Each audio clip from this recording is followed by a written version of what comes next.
Hey, hello everyone, welcome once again. Today we will decode the entire GS syllabus of mains examination of civil services.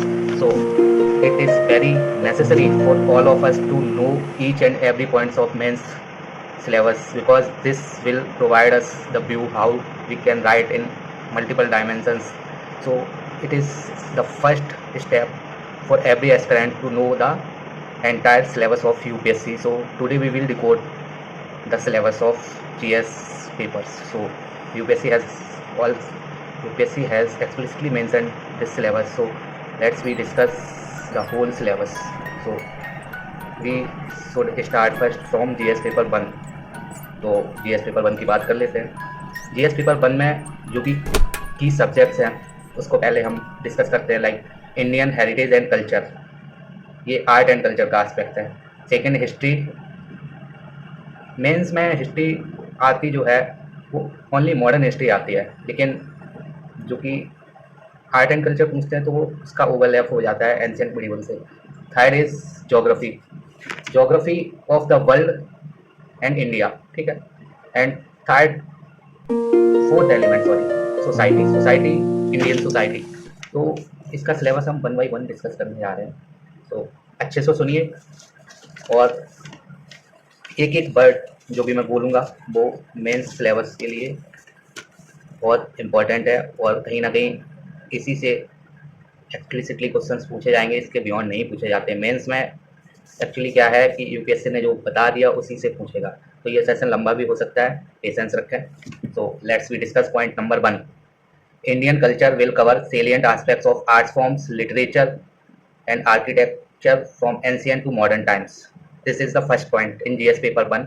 Second is modern Indian history from about the middle of 18th century until the present, significant events, personalities and issues. So ये second point था. Third point is the freedom struggle, its various stages and important contribution from the different parts of the country. ठीक है. अब points next है post independence, consolidation and reorganisation within the country after independence जो भी हुआ था, ठीक है. अब नेक्स्ट पॉइंट आता है वर्ल्ड हिस्ट्री को लेके, ठीक है. History of the world will include events from the 18th century such as industrial revolution, world wars, withdrawal of national boundaries, colonization, decolonization, political philosophies like communism, capitalism, socialism, their forms and effect on the society. तो ये world history का था. अब society के ऊपर बात करते हैं तो salient feature of Indian society, diversity of India.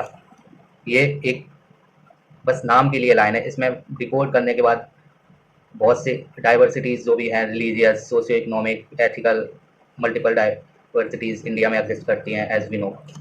Second point in the society, role of women and women organisation, population and associated issues, poverty and development issues, urbanisation, their problem and their remedies. Next point, effect of globalization on Indian society. And say next is salient features of the world physical geography. Next is distribution of key natural resources across the world including South Asia and Indian subcontinent, factors responsible for the location of primary, secondary and tertiary sector industries in various parts of the world including India. ये geography का section है. Important geophysical phenomena such as earthquake, tsunami, volcanic activity, cyclones, etc. और geographical features and their location changes in critical geographical features including water bodies, ice caps and in flora and fauna and the effects of such changes. तो ये syllabus हमारा GS paper 1 का था. ये explicitly mentioned है UPSC के site पे. तो 1 बाई 1 और आइडली इस चीज़ को दोबारा वीडियो देख सकते हैं. एक एक वर्ड जो बोला है वो बहुत बहुत सिग्निफिकेंट है यूपीएससी के मेंस के पेपर के लिए. So let's we discuss another section paper 2.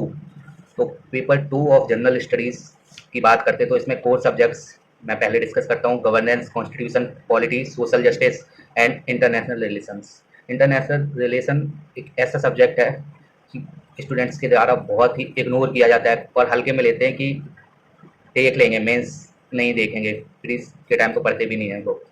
तो मेंस के लिए ये बहुत बहुत क्रूशियल है. तो हमें जीएस पेपर 2 के बारे में डिस्कस करना है अभी. तो पॉइंटर्स सिलेबस वाइज मैं अभी आपको बताता हूँ, तो हैव सम पेशेंस। तो first point is constitution of India, historical background, evolution, features, amendments, significant provisions and basic structure।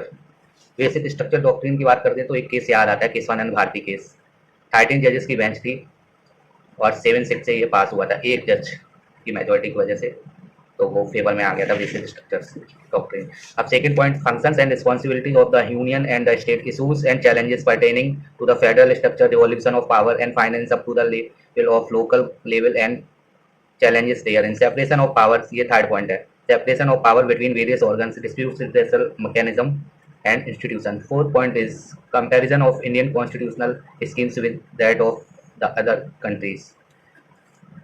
next point is parliament and state legislature, structure, functioning, conduct of business, power and privileges and issues arising out of these। next is structure, organization and functioning of executive and the judiciary ministries and departments of the government, pressure groups and formal informal association and their role in the polity। so next point is salient feature of RPA, representation of people act। ये तो whole heartedly prepare करके जाओ, इससे मैंने खुद ही question देखे हैं काफी साल से।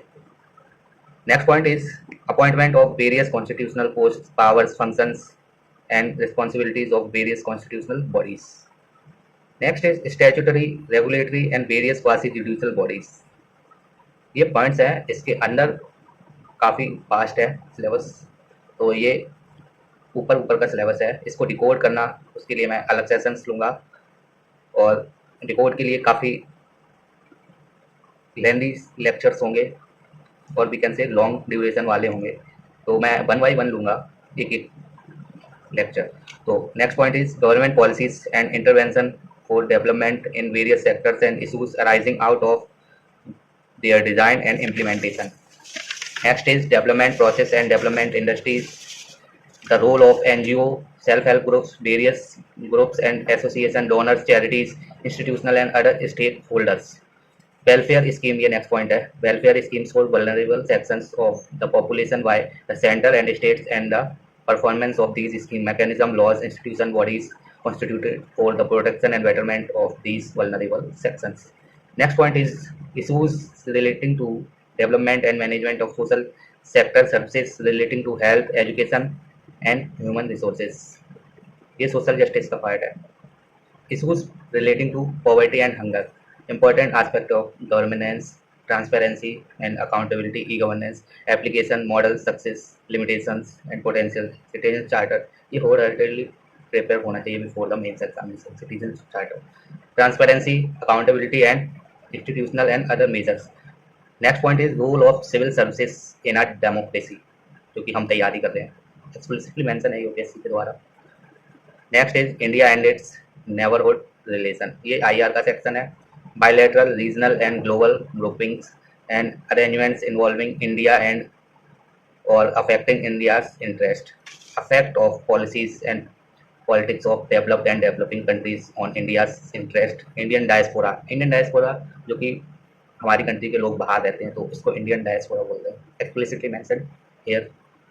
Next point, important international institution, agencies and फोरा, द स्ट्रक्चर एंड मैंडेट, ये बहुत नेसेसरी है, सारी जो कि इंपॉर्टेंट बॉडी हैं इंटरनेशनल लेवल पे, उसका मैंडेट, एजेंसीज और उसका स्ट्रक्चर हमें पता होना चाहिए, क्योंकि यूपीएससी कभी क्वेश्चन पूछ सकता है इसको लेकर। नेक्स्ट पेपर GS पेपर 3, तो GS पेपर 3 ये एक ऐसा पेपर है जो कि करंट ओरिएंटेड होता है, तो काफ़ी मज़ा भी आता है इसको पढ़ने में। तो लेट्स वी डिस्कस क्या क्या सब्जेक्ट्स हैं। तो GS paper 3, science and technology, economic development, biodiversity, environment, security and disaster management. तो बात करते हैं 1 बाय 1। इसमें इकोनॉमी का जो पोर्शन है, half of the portion like 120 marks, 5 marks comes from economy in mains examination. तो डिस्कस करते हैं Indian economy and issues relating to planning, mobilisation of resource, growth, development and employment, inclusive growth and issues arising from it, government budgeting, government का budget तो आप लोगों ने सुना ही होता है, बजट आ रहा है ये सब, तो वो भी मेंशन है। Major crops, cropping pattern in various parts of the country, different types of irrigation and irrigation system, storage, transport and market of agriculture produce issues and related constraints, key technology in the aid of the farmers, issues related to direct and indirect subsidies and minimum support price, public distribution system PDS, गाँव में नहीं जो बांटते हैं अनाज, उसे public distribution system के अंदर आता है, objective functioning limitation, revamping issues of buffer stocks, food security, technology missions, economies of animal rearing. Second, next point, sorry. Food processing and related industry in India scope and significance, location, upstream and downstream requirement, supply chain management. कैसे supply होती है इसका भी management के लिए committees बैठी हुई हैं, बॉडीज भी हैं इंडिया में फूड को ग्रास रूट लेवल तक ले जाने के लिए. And next point, land reforms in India, effects of liberalization on the economy, changes in industrial policies and their effect on industrial growth, infrastructure, energy, ports, roads, airports, railways. Infrastructure में सारा आ जाता है ये अपना railways, airports, railways, roads and ports, energy. ठीक है, तो मैं डिस्कस करूंगा फर्दर वीडियोस में इसके in depth analysis. Investment models होते हैं पीपीपी, पब्लिक प्राइवेट पार्टनरशिप. ये एक मॉडल है, लाइक टेंडर उठते हैं हमारे हाईवे के, तो पब्लिक प्राइवेट पार्टनरशिप पे ये वर्क करता है एक model. And next is science and technology developments and their application effects in everyday life, achievement of Indians in science and technology, indigenisation of technology and development new technology. Next is awareness in the field of IT, space, computer, robotics, nanotechnology, biotechnology, and issues relating to intellectual property right, IPR. Conservation, environmental pollution, degradation, environmental impact assessment. Next is disaster and disaster management, linkages between development and spread of extremism. Internal security का ये topic है. Role of external state and non-state actor in creating challenges to internal security. Next is challenges to internal security through communication network. Role of media and social networking site in internal security. Challenges, basics of cyber security, money laundering and its prevention. Money laundering, हवाला transaction आप लोगों ने सुना भी होगा. Next is security challenges and their management in border areas like linkages of organized crime with terrorism. And last point, but not least, various security forces and agencies and there mandate. ये काफ़ी important है, like India में कितनी भी security level पे agencies work करती हैं, उनके मैंडेट सब हम लोगों को पता होने चाहिए at least. And this is the GS paper 4. Will discuss, have some patience. तो GS paper 4 ethics, integrity and aptitude, ये paper actually foundational values prepare करता है इन द ब्यूरोक्रेट. तो ये पेपर 2013 के बाद ऐड किया गया है, क्योंकि सिलेक्शन में देखा जा रहा था कि ब्यूरोक्रेट पहुंच तो रहे थे लवासना, लेकिन उनमें एथिकल वैल्यूज़ नहीं थी, इसलिए ये पेपर 2013 में इंट्रोड्यूस किया गया. तो लेट्स वी डिस्कस. तो first point is ethics and human interface, essence, determinants and consequences of ethics in human action, dimensions of ethics, ethics in private and public relationships, human values, lessons from the life and teachings of great leaders, reformers and administrator, role of family, society and educational institution in inculcating values. तो role of ये जो बता रखा है society और teachers का, inculcating values in child, इसको socialisation process बोलते हैं सोसाइटी में. And next is attitude, content, structure, functioning and influence and relation with thought and behaviour, moral and political attitude, social influence and persuasion.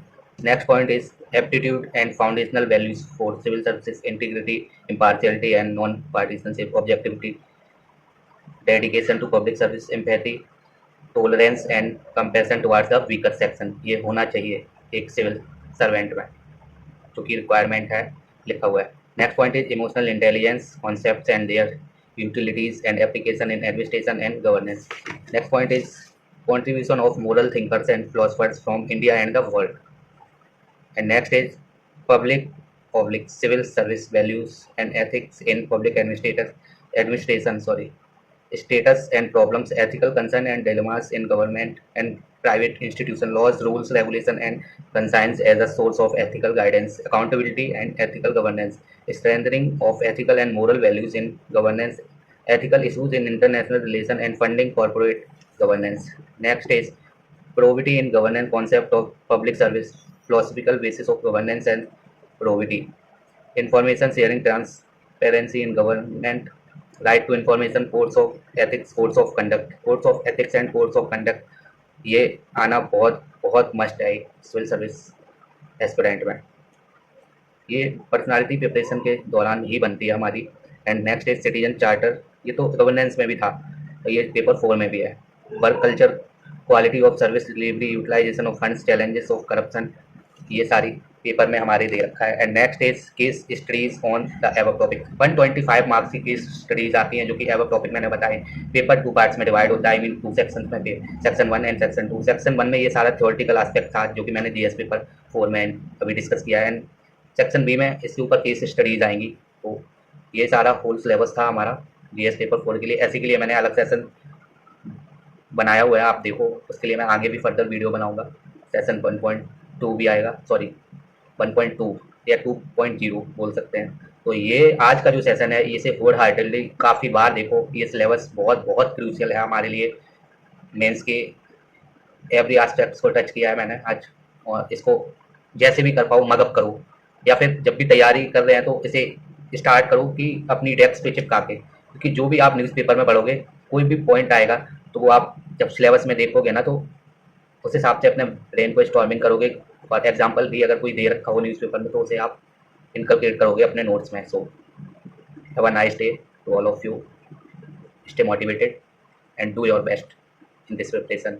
देखो, ये preparation एक marathon है, यहाँ daily आप लोगों को मेहनत करनी है, कंसिस्टेंसी बना के रखनी है। तो प्लीज़ डिस्ट्रैक्ट मत होइए टारगेट से। And bye to all of you, take care, मिलते हैं नेक्स्ट सेशन, बाय।